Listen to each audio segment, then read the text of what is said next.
Hello बच्चों, welcome to RKC channel. मैं भौतिकी प्रवक्ता अविनाश सर आज से आप सभी 12th क्लास के बच्चों के लिए क्लास स्टार्ट करने जा रहा हूँ। आज का जो क्लास है इंट्रोडक्शन ऑफ फिजिक्स, मतलब जो इंट्रोडक्शन का क्लास है। आज से जो भी हमारी क्लास होगी उस क्लास में आप कॉपी और पेन जरूर लेके बैठिएगा।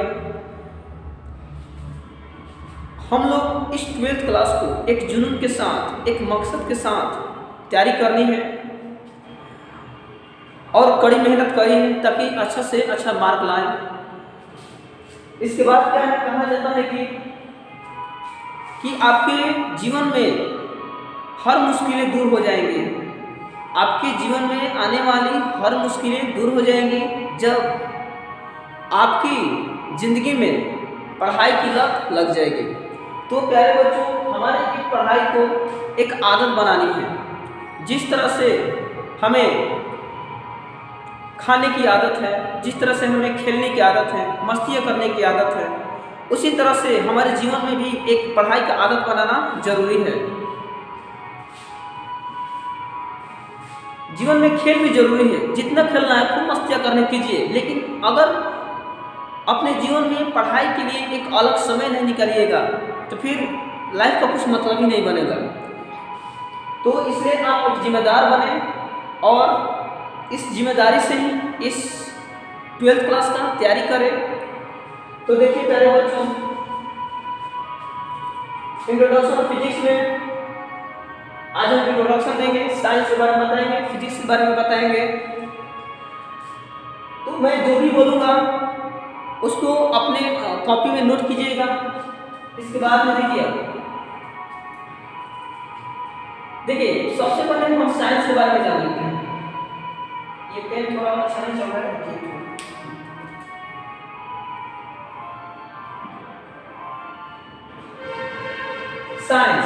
साइंस का है, क्योंकि ये पहले इसलिए बता रहे थे कि ये फिजिक्स जो है साइंस का ही एक ब्रांच है। तो सबसे पहले देखते हैं कि साइंस क्या है। तो प्यारे बच्चों, साइंस जो है एक यूनानी शब्द है। कौन सा शब्द? यूनानी शब्द।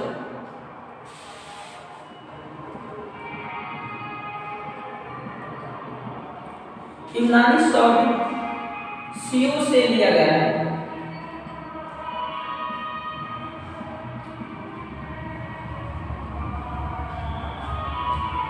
साइंस एक यूनानी शब्द सीओ से लिया गया है जिसका अर्थ होता है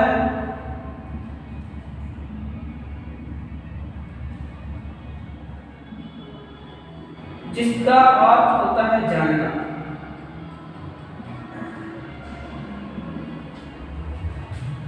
मैंने कहा बोला कि साइंस जो है यूनानी शब्द सीओ से लिया गया है जिसका अर्थ होता है जानना। कहने का मतलब प्यारे बच्चों की जो साइंस है, साइंस का अगर इंग्लिश मीनिंग की बात करें तो बोलेगा टू नो। अब जानना का मतलब क्या? जानना का मतलब ये थोड़ी ना हुआ कि जैसे कि मान चले कि कोई लड़का है, अब हम पूछे कि बाबू आपके पिताजी का क्या नाम क्या है, तो अपना जो भी फलना सी मैंने बता दिया। तो इसका मतलब बहुत जानने की बात नहीं हो रहा है। यहाँ पे जानकारी का मतलब यहाँ पे कुछ अलग मकसद से है। जानना ही होता है लेकिन एक अलग तरीके से जानने की बात इसमें कही जाएगी। अब देखिए, कोई भी वस्तु है हमारी दुनिया में, हमारे जो पृथ्वी पर बहुत सारी चीजें हैं। अब हमारे जीवन में है, हर चीजों की यही हमारी इच्छा होती है कि उसके बारे में हम जान लें। ये जानने की जो इच्छा है सदियों से चलती आ रही है। हमारे वेद पुराने में भी जानने की इच्छा कही है और उसमें भी साइंस का कहीं ना कहीं वर्णन किया गया है। अब हमारे पूर्वज भी ये प्रकृति में होने वाले घटनाओं का अध्ययन करने के इच्छुक थे और वो भी कुछ ना कुछ अध्ययन किए और जानने की कोशिश की। अब यहाँ पर देखिए, जानना का मतलब क्या है बाबू, कि अगर मान चलो कोई भी वस्तु है, ये मान चले पेन है, पेन, ये मार्कर है, ये मार्कर। अब इस मार्कर में कहेंगे भाई इसके बारे में हमको जानना है। तो सबसे पहले ये क्या चीज़ का बना होगा, मान के चलिए कि प्लास्टिक का बना है।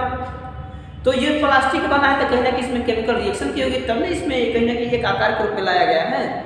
तो अब ये देखो, अब इसमें जब इसमें जो स्ट्रक्चर के बारे में जानेंगे, इसमें अणु परमाणु जो भी चीज़ें सब कण के बारे में जानेंगे, तो फिर कण के बारे में जानेंगे, फिर रिएक्शन के बारे में हम जानना स्टार्ट करेंगे।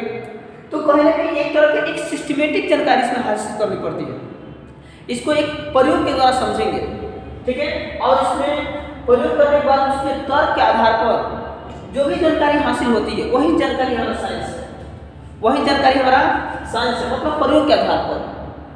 तो कहने का मतलब साइंस को किस तरह से बोलेंगे कि एक प्रायोगिक परीक्षणों के आधार पर किसी भी चीज के बारे में जानकारी हासिल करना हमारा साइंस कहलाता है।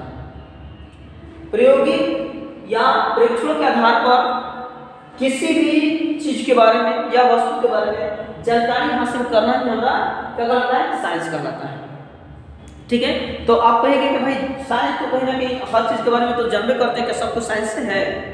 तो कहीं ना कहीं अगर हम देखें सिस्टमेटिक तरीके से तो सब साइंस में ही आ जाएगा। जैसे कि मैथ है तो मैथ का क्या कहते हैं भाई, हिंदी में क्या होता है, गणित विज्ञान कहते हैं, ठीक है। मैथमेटिकल साइंस गणित विज्ञान कहते हैं, मनोविज्ञान कहते हैं, कृषि विज्ञान कहते हैं, वनस्पति विज्ञान कहते हैं, जंतु विज्ञान कहते हैं। तो ये सब चीजें कहीं ना कहीं साइंस में ही आती हैं। और उसी में एक तरह का है हमारा फिजिक्स है, जो कि मैं आप लोग को बताने वाला हूँ। तो यहाँ तक उम्मीद है कि समझ में आ गया होगा कि साइंस एक यूनानी शब्द सीओ से ले गया है, जिसका अर्थ होता है जानना, इंग्लिश में टू नो। अब इसका ही जो एक ब्रांच आता है, इसका ही एक ब्रांच है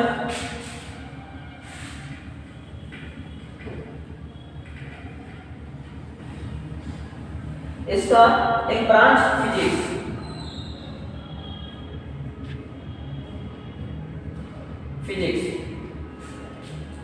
अब देखिए साइंस कहां से लिया गया है प्यारे बच्चों, यूनान से लिया गया। एक यूनानी वर्ड है जिसका मैंने क्या बोला, सीओ। सीओ का अर्थ होता है जानना।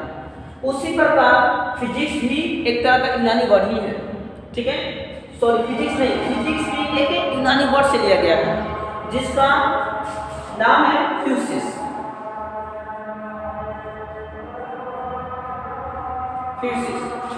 फिजिक्स एक यूनानी वर्ड फ्यूसिस से लिया गया है।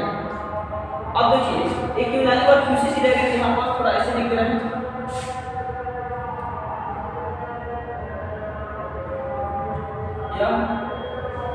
एक यूनानी शब्द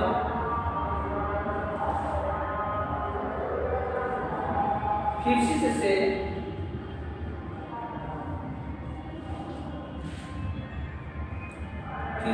लिया गया है, या एक यूनानी शब्द फ्यूसिस से लिया गया है जिसका अर्थ होता है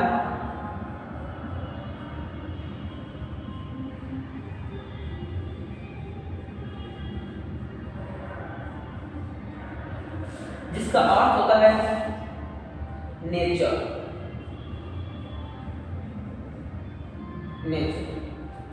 तो फ्यूसिस का अर्थ क्या होता है, नेचर, ठीक है। मैंने कहा बोला कि फिजिक्स भी एक यूनानी शब्द फ्यूसिस से लिया गया है जिसका अर्थ होता है नेचर। अब कहने का मतलब ये हुआ कि अब नेचर में जो भी घटनाएं होंगी, नेचर में जो भी, अब नेचर में होने वाली घटना आप लोग जानते ही हैं, जैसे कि मान चलो भूकंप का आना, बादल का गरजना, पक्षियों का उड़ना, ठीक है, और ज्वार भाटा का उठना, बहुत सारी चीजें होती हैं। तो उन सब चीजों के बारे में जब जानेंगे तो कहीं ना कहीं जब जानना होगा तो क्या पढ़ना होगा भाई, हमें फिजिक्स पढ़ना होगा। जब भी फिजिक्स पढ़ेंगे तो वो सब चीजों के बारे में ही जानेंगे, जो भी एक तरह की नेचुरल घटनाएं होती हैं, ठीक है। तो प्राकृतिक घटनाओं के बारे में अध्ययन किया जाता है, किसके थ्रू, फिजिक्स के थ्रू। यानी फिजिक्स के तहत ही हम प्रकृति में होने वाले घटनाओं का अध्ययन करते हैं। तो कहीं ना कहीं अब इस तरह से हम फिजिक्स का भी डिफाइन कर सकते हैं, भौतिकी का भी, ठीक है। तो अगर भौतिकी का डिफाइन करना तो भौतिकी लिख दे दीजिएगा, और यहाँ पर आप लिखिएगा कि भौतिकी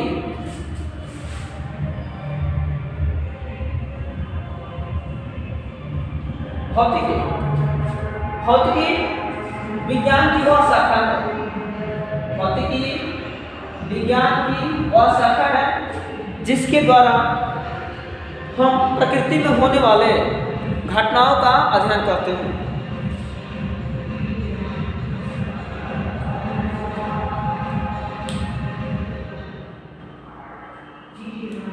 इसके बाद अब हम देखो क्या करते हैं कि अब भौतिकी कहाँ से लिया गया है? देखो भौतिकी कहाँ से लिया गया है? नेचर जो है, नेचर का कहीं ना कहीं हिंदी होता है प्रकृति, आप लोग जानते हो। नेचर का हिंदी होता है प्रकृति। अब देखो संस्कृत में प्रकृति के बदले भौतिकी शब्द से लिया गया, माने भौतिकी शब्द का प्रयोग किया गया। संस्कृत में प्रकृति के बदले बहुत बार भौतिकी शब्द का प्रयोग किया गया, ठीक है। तो भौतिकी जो एक संस्कृत वर्ड है, एक संस्कृत से लिया गया है, ठीक है। तो अब यहाँ पे देखिए, तो यहाँ पे क्या कह सकते हैं कि physics is the branch of science by which we study about natural phenomena, ठीक है। यानी भौतिकी विज्ञान की वह शाखा है जिसके द्वारा हम प्रकृति में होने वाले घटनाओं का अध्ययन करते हैं, ठीक है। तो अब इसके बाद भौतिकी को भी, फिजिक्स को भी अलग अलग भागों में बांटा गया है। फिजिक्स को भी अलग अलग भागों में बांटा गया है। इसका भी दो पार्ट है। फिजिक्स का भी दो पार्ट है। एक है मॉडर्न फिजिक्स, पहले क्लासिकल फिजिक्स होता है, क्लासिकल फिजिक्स।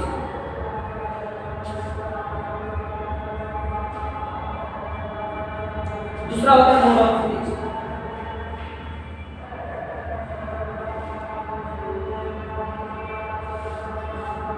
चूंकि है क्या कि इसमें जितने भी जो हमारे वैज्ञानिक हैं, सभी चीज का आविष्कार खोजे को एक ग्रुप बनाया गया है और उस ग्रुप में उस चीजों को, उस ग्रुप में एक सब्जेक्ट बनाया जाता है और सब्जेक्ट को अपने अध्ययन के लिए अलग अलग भागों में बांट कर पढ़ते हैं। उसी प्रकार फिजिक्स को, जो फिजिक्स में जो अध्ययन किया जाता है, अब उस अध्ययन का आसानी पूर्वक अध्ययन करने के लिए, फिजिक्स को आसानी पूर्वक अध्ययन करने के लिए हम इसको दो भागों में बांट देते हैं। एक होता है क्लासिकल फिजिक्स, एक होता है मॉडर्न फिजिक्स। अब देखिए बात क्या है कि ये जो चीजें समय के अनुसार लिया गया है। अब 1900 ईस्वी से 1900 ईस्वी से जो पहले की जो आविष्कार या खोजें हैं, जो वैज्ञानिकों ने 1900 से पहले जो आविष्कार, खोज या जो सूत्र बनाया, फिजिकल जो फॉर्मूला बनाया, उसको क्लासिकल फिजिक्स के अंतर्गत पढ़ा जाता है। अब 1900 के बाद जो भी है फिजिक्स में खोज, परिवर्तन या जो भी चीजें नई आई, उसको हम मॉडर्न फिजिक्स में पढ़ते हैं, ठीक है।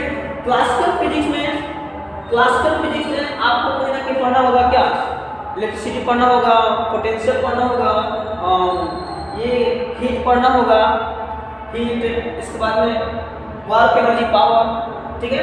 तो इसमें कहीं ना कहीं बहुत सारे जो लाइट वगैरह सब इसमें क्लासिकल फिजिक्स में पढ़ना है। अब मॉडर्न फिजिक्स में हम लोग पढ़ना, कहीं नाभिक के बारे में पढ़ेंगे, प्रोटॉन के बारे में पढ़ेंगे, इसके बाद में कम्युनिकेशन के बारे में पढ़ेंगे, परमाणु के बारे में पढ़ेंगे। इसके बाद में जो है कहीं ना कहीं ये अर्धचालक युक्तियाँ जो होते हैं, सेमीकंडक्टर, ये सब में मॉडर्न फिजिक्स में पढ़ा जाता है। अब देखिए, चूंकि अब समय ज़्यादा नहीं लेते हुए वीडियो थोड़ा लंबा हो जाएगा, इसलिए आज के लिए इतना ही। अब बारी बारी से इसमें जो चैप्टर चीज़ें हैं, अब इसमें कौन कौन से चैप्टर को क्लासिकल फिजिक्स में शामिल किया गया है, कौन कौन से चैप्टर को मॉडर्न फिजिक्स में शामिल किया गया है, तो इसको हम पढ़ेंगे कल। तो इसी लगन के साथ हम लोगों को 12th क्लास की तैयारी करनी है।